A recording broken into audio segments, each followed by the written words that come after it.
ഫീലിംഗിനാണ്. പക്ഷെ അതിനോട് വേറൊരു രസം പുറത്തുള്ളത് എന്താ അറിയോ, വിശാലമായിട്ട് ആൾക്കാർക്ക് ഒന്ന് റെസ്റ്റ് എടുക്കാനും നമ്മള് ഗാർഡൻ പോലെയുള്ള കുറെ ഏരിയാസ് ഉണ്ട് അല്ലേ.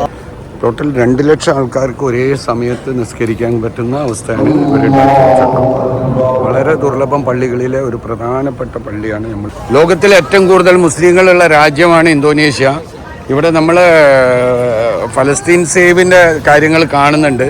ഇവിടെ ശരിക്ക് നമുക്ക് മറ്റൊരു രാജ്യത്തിൽ നിന്ന് വ്യത്യസ്തമായിട്ട് തോന്നുന്നത് എന്താണെന്ന് പറഞ്ഞിട്ടുണ്ടെങ്കിൽ ഒരുവിധം ആൾക്കാരൊക്കെ പങ്കെടുക്കും. ഇത് 4 ഫ്ലോറിലാട്ടോ, 1 2 3 4 ഫ്ലോറിൽ.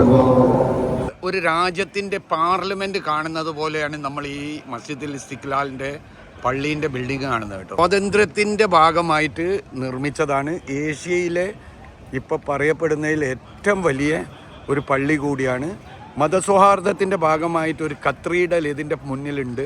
ഇതേപോലെ ചെരുപ്പ് ഷൂസൊക്കെ ഇവിടെ ഏൽപ്പിക്കുക. എന്നിട്ട് നമ്മൾ ഇതിലേക്ക് എന്തെങ്കിലും ഡൊണേറ്റ് ചെയ്യട്ടോ. ഇതിലേക്ക് ഡൊണേറ്റ് ചെയ്യാന്നുള്ളതാണ് ഇതിൻ്റെ പ്രത്യേകതകൾ.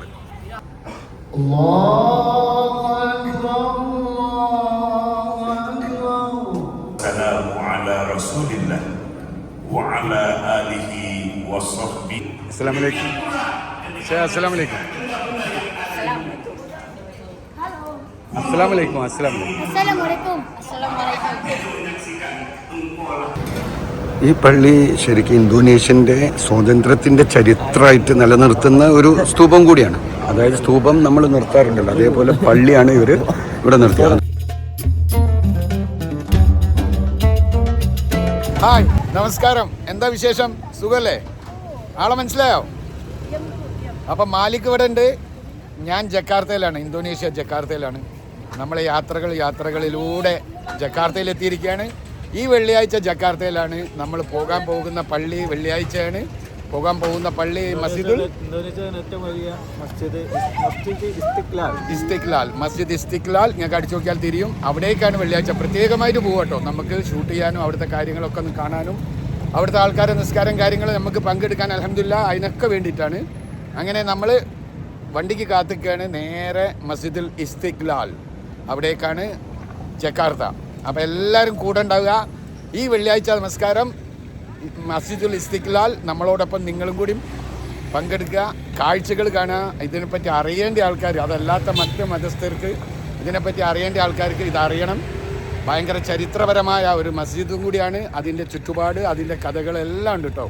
അപ്പോൾ നമ്മളെ പുതിയൊരു എപ്പിസോഡിലേക്ക് വെള്ളിയാഴ്ച എല്ലാവർക്കും സ്വാഗതം. അങ്ങനെ നമ്മൾ മസ്ജിദുൽ ഇസ്തിക്ലാലിൽ എത്തിയിരിക്കുകയാണ്. മസ്ജിദുൽ ഇസ്തിക്ലാലിനെ പറ്റി പറയുമ്പം നമ്മൾ ഒരു രാജ്യത്തിൻ്റെ പാർലമെൻറ്റ് കാണുന്നത് പോലെയാണ് നമ്മൾ ഈ മസ്ജിദുൽ ഇസ്തിക്ലാലിൻ്റെ പള്ളീൻ്റെ ബിൽഡിംഗ് കാണുന്നത് കേട്ടോ. ഇതിൻ്റെ ചരിത്രം, ഇവർക്ക് സ്വാതന്ത്ര്യം കിട്ടിയ, ഇന്തോനേഷ്യക്ക് സ്വാതന്ത്ര്യം കിട്ടിയ സമയത്ത് ഇവർ സ്വാതന്ത്ര്യത്തിൻ്റെ ഭാഗമായിട്ട് നിർമ്മിച്ചതാണ്. ഏഷ്യയിലെ ഇപ്പോൾ പറയപ്പെടുന്നതിൽ ഏറ്റവും വലിയ ഒരു പള്ളി കൂടിയാണ്. മതസൗഹാർദ്ദത്തിൻ്റെ ഭാഗമായിട്ട് ഒരു കത്രീഡൽ ഇതിൻ്റെ മുന്നിലുണ്ട്. അത് ഡച്ചുകാരെ ഭരണകാലത്തുള്ളതാണ്. അതുകൊണ്ട് തന്നെ ഇതിൻ്റെ ചരിത്രങ്ങൾ കൂടി നമുക്ക് പറയാനുണ്ട്. ഈ കാലഘട്ടത്തിൽ ഈ പള്ളിയും ഈ കത്രീഡലും തമ്മിലുള്ള ബന്ധങ്ങളും അവർ ചെയ്യുന്ന മതസൗഹാർദ്ദ രീതികളും ഒക്കെ നമുക്ക് അടുത്ത വീഡിയോയിൽ കാണേണ്ടതുണ്ട്. ഇന്ന് നമ്മൾ പള്ളിയിലേക്ക് വന്നാണ്. ഇന്ന് പള്ളീൻ്റെ കാഴ്ചകളിലേക്കാണ്. 1968 ഉദ്ഘാടനം ചെയ്യപ്പെട്ട ഈ പള്ളി പല പ്രത്യേകതകൾ കൊണ്ടും അറിയേണ്ട കുറേ സത്യങ്ങളും കാര്യങ്ങളും നിലനിൽക്കുന്ന ഒരു പള്ളി കൂടിയാണ്. ഇന്ന് നമ്മളെ ഏഷ്യയിലെ ഏറ്റവും വലിയ പള്ളിയാണ്. പല എന്താ പറയുക ആചാരക്രമങ്ങളും ഇസ്ലാമിക പ്രവർത്തന രീതികളും കൂടാതെ നമ്മളെ ഇസ്ലാമികമായ പല രീതികളും ഇവിടെ നിലനിൽക്കുന്നുണ്ട്. അപ്പോൾ നമ്മൾ വെള്ളിയാഴ്ച പള്ളിയിലേക്ക് ഖുതുബയ്ക്ക് പോവാണ് കേട്ടോ. ഇവിടെ നമ്മൾ കയറി വരുന്ന ഈ ഹാളിൽ, ഈ മുറ്റത്തിൽ തന്നെ ഇവിടെ ഒരു പ്രത്യേകതകൾ കൂടി ഉണ്ട് കേട്ടോ. നമ്മളെല്ലാ സ്ഥലങ്ങളിലും ഇതേപോലെ ചില സ്ഥലങ്ങളിലൊക്കെ ഷൂസ് വെക്കുന്ന സ്ഥലങ്ങളിൽ നമ്മൾ കാശ് കൊടുത്തിട്ടൊക്കെ ഉണ്ടാവുക. ഇവിടുത്തെ പള്ളി കമ്മിറ്റി തന്നെ എന്തെങ്കിലും ഹദിയ ചെയ്യാനുള്ള ഞാൻ കാണിക്കട്ടെ. ഇത്രയും വലിയ ഒരു ഷൂസ് കീപ്പിങ്ങിൻ്റെ സ്ഥലമാണ്. ഈ സ്ഥലത്തിൻ്റെ പ്രത്യേകത എന്താണെന്ന് പറഞ്ഞിട്ടുണ്ടെങ്കിൽ നമ്മൾ ഷൂസ് ഇവിടെ കൊടുത്തു കഴിഞ്ഞാൽ ഇതേപോലെ ചെരുപ്പ് ഷൂസൊക്കെ ഇവിടെ ഏൽപ്പിക്കുക. എന്നിട്ട് നമ്മൾ ഇതിലേക്ക് എന്തെങ്കിലും ഡൊണേറ്റ് ചെയ്യട്ടോ. ഇതിലേക്ക് ഡൊണേറ്റ് ചെയ്യാന്നുള്ളതാണ് ഇതിൻ്റെ പ്രത്യേകതകൾ.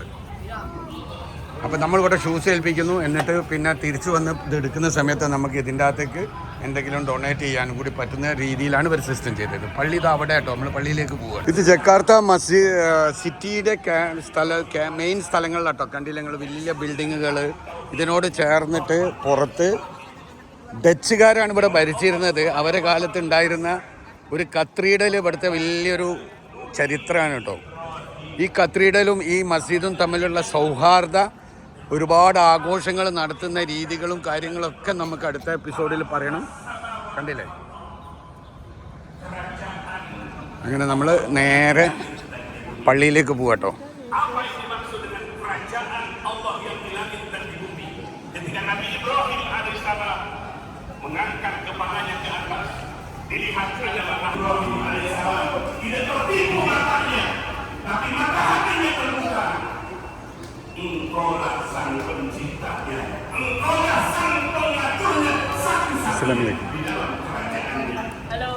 Assalamualaikum.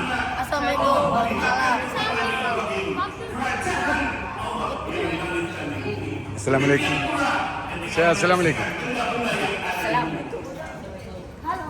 Assalamualaikum. Assalamualaikum. Assalamualaikum.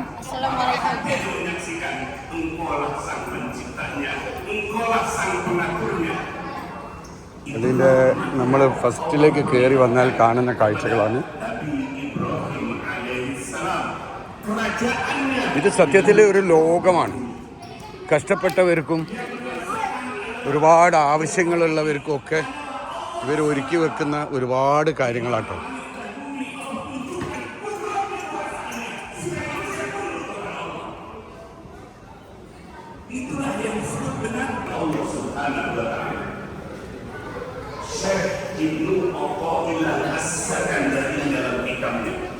Lau asraqa laka nurul yaqin la ra'aital akhirata aqraba ilaika min an tarhala ilaiha. Beliau mengatakan, seandainya kau akan melihat dunia, dengarlah dunia, jabatan, harta, perusahaan, kekayaan, akan dilihatnya adalah panah, akan rusak, akan hancur. Itu yang dilihat oleh mata batinnya, tidak silau dengan dunia, tidak silau dengan jabatan. Sebab yang dilihat dunia, hakikatnya tanah akan rusak. Seperti gerhana di siang hari membuat dunia gelap gulita. Inilah yang dibutuhkan hari ini. Paham kekuasaan, rakyat jelata, ketika keyakinannya telah menyinari hatinya, akan selalu segalanya untuk akhiratnya. Dia tidak akan bermalas-malasan, sebab kesempatan dunia hanya sekejap untuk mengukir kebahagiaan, kesuksesan yang abadi. ഇതിന്റെ actions കാണിക്കുന്ന ഒരു സംഭവം ഉണ്ട് കേട്ടോ സ്ക്രീനിൽ. Dan tidak akan tertipu dengan dunia, jabatan, harta, tidak akan silap hatinya. Karena itu semua adalah amanah dari Allah Subhanahu. Sifat terpuji, syukur dalam kalbu kita harus penuh, sabar harus kuat, tawakal yang kuat dalam kalbu kita, ridho kepada Allah dan ketetapannya. Baru kalbu kita dari iman. Assalamu ala Rasulillah wa ala alihi wa sahbihi wa mawala, amma ba'd. Faya ayyuhal hadirun, Allahu akbar, Allahu akbar, asyhadu an la ilaha illallah, asyhadu an la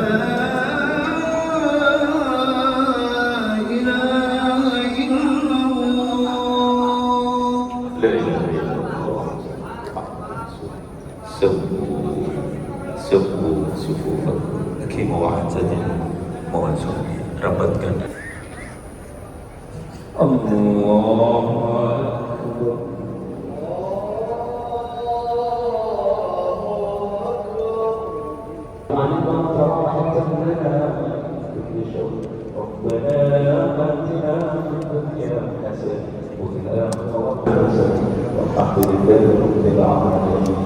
selanjutnya adalah kita melaksanakan salat untuk balik al-mahfuz.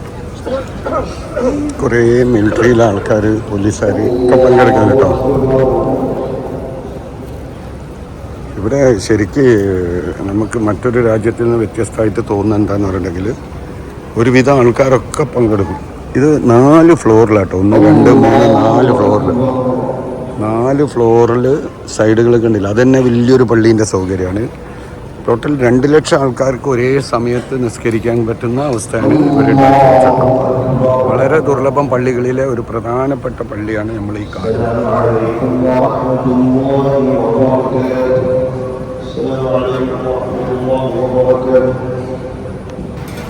ഈ പള്ളി ശരിക്കും ഇന്തോനേഷ്യൻ്റെ സ്വാതന്ത്ര്യത്തിൻ്റെ ചരിത്രമായിട്ട് നിലനിർത്തുന്ന ഒരു സ്തൂപം കൂടിയാണ്.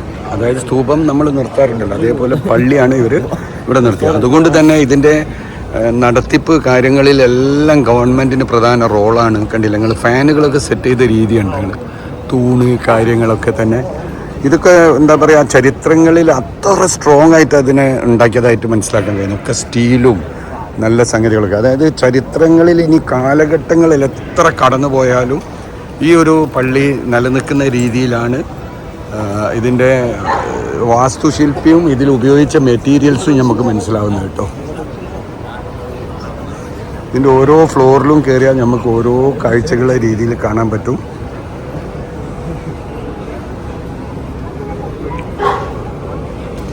പള്ളിയിൽ നിന്ന് പുറത്തേക്ക് ഇങ്ങനെ ആൾക്കാർ ഇറങ്ങിക്കൊണ്ടിരിക്കുക. സ്ത്രീകളൊക്കെ ഉണ്ടെങ്കിൽ ഒരുപാട് സ്ത്രീകളുള്ള, ലോകത്തിലെ ഏറ്റവും കൂടുതൽ മുസ്ലിങ്ങളുള്ള രാജ്യമാണ് ഇന്തോനേഷ്യ. ഇവിടെ നമ്മൾ ഫലസ്തീൻ സേവിൻ്റെ കാര്യങ്ങൾ കാണുന്നുണ്ട്.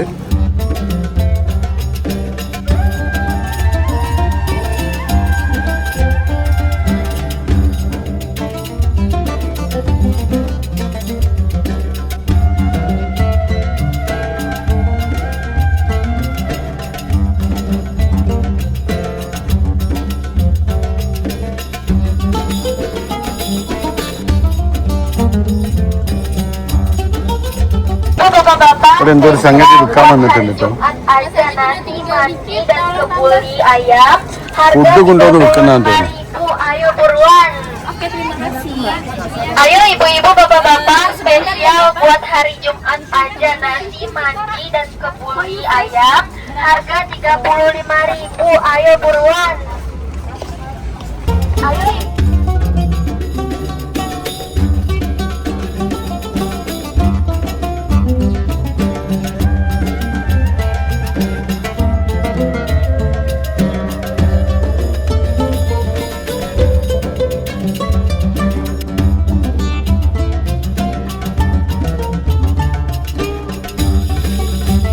മലിക എന്താ സ്ഥിതി? പള്ളീന്റെ ഒന്നും പറയാനില്ല. ഇതില് നമ്മൾ നിസ്കരിക്കാനുള്ള സ്ഥലത്തിനൊക്കെ 2 ലക്ഷം ആൾക്കാർക്ക് നിസ്കരിക്കാന്നാ പറയുന്നത്. 4 ഫീലിംഗിനാണ്. പക്ഷെ അതിനോട് വേറെ രസം പുറത്തുള്ളത് എന്താ അറിയോ, വിശാലായിട്ട് ആൾക്കാർക്ക് ഒന്ന് റെസ്റ്റ് എടുക്കാനും നമ്മള് ഗാർഡൻ പോലെയുള്ള കുറെ ഏരിയാസ് ഉണ്ടല്ലേ, അതല്ലേ. ഇതൊന്നും നമുക്ക് എവിടെയും കാണാൻ പറ്റാത്ത സംഗതികളാണ് സത്യത്തിൽ. അതെ അതെ അതെ അതെ അതെ അതെ. അപ്പൊ അത്രയും കാര്യങ്ങളൊക്കെ ആയിട്ട് അതെ അതെ അതെ ഒരാൾക്ക് വന്നു കഴിഞ്ഞാൽ അവിടെ വേണ്ടിയ സൗകര്യങ്ങൾ കാര്യങ്ങൾ, അവിടെ ഇനിയിപ്പോൾ റെസ്റ്റ് എടുക്കണമെങ്കിൽ അല്ലേ, ഒന്ന് നിൽക്കണമെങ്കിൽ ഒക്കത്തിനും കൂടി പറ്റിയ രീതിയിൽ ഇതുപോലൊരു വലിയ സംഗതിയാണ് ഈ പള്ളി. അപ്പം നമ്മളെ ജുമാ നമസ്കാരം നിങ്ങൾ കണ്ടിട്ടുണ്ടാവുമെന്ന് വിചാരിക്കുന്നു. നമ്മൾ ഇതിൻ്റെ മറ്റൊരു എപ്പിസോഡ് വരാനുണ്ട്. കാരണം ഇതിൻ്റെ നേരെ മുന്നിൽ ഡച്ചുകാരുടെ കാലത്ത് ഉണ്ടായിരുന്ന കത്തീഡ്രലിൻ്റെ ഒരു കഥയും കൂടി വരാനുണ്ട് നമുക്ക്. അതെ അതെ, ഇതിൻ്റെ രണ്ടിൻ്റെയും സൗഹാർദ്ദപരമായിട്ട് ഇവരെല്ലാ ഫംഗ്ഷനുകളിലും ചെയ്തുകൊണ്ടിരിക്കുന്ന സൗഹാർദ്ദവും മതസൗഹാർദ്ദത്തിൻ്റെ ഒരു അടയാളം കൂടി ഇവർ കാണിച്ചുകൊണ്ടിരിക്കുന്നതും കൂടി നമുക്ക് കാണാനുണ്ട്. അപ്പം നമ്മളെ ഈ വെള്ളിയാഴ്ചത്തെ ജക്കാർത്തയിലെ ഈ വെള്ളിയാഴ്ച മസ്ജിദുൽ ഇസ്തിഖ്ലാലിലെ പ്രധാനപ്പെട്ട ഒരു കാഴ്ച നിങ്ങൾ കണ്ടിട്ടുണ്ടാവും, സന്തോഷമായിട്ടുണ്ടാവും വിചാരിക്കുന്നു. അപ്പം നമ്മളെ ഈ എപ്പിസോഡ്, വെള്ളിയാഴ്ച എപ്പിസോഡ് ഇവിടെ അവസാനിക്കാൻ എൻ്റെ പല എപ്പിസോഡുകൾ വെള്ളിയാഴ്ച എപ്പിസോഡിലും കുടുങ്ങുന്ന ഒരാളാണ്. അപ്പോൾ അതുകൊണ്ട് നമുക്ക് ഈ എപ്പിസോഡ് ഇവിടെ അവസാനിക്കുകയാണ്. അടുത്ത എപ്പിസോഡ് കാണും വരെ ബായ്.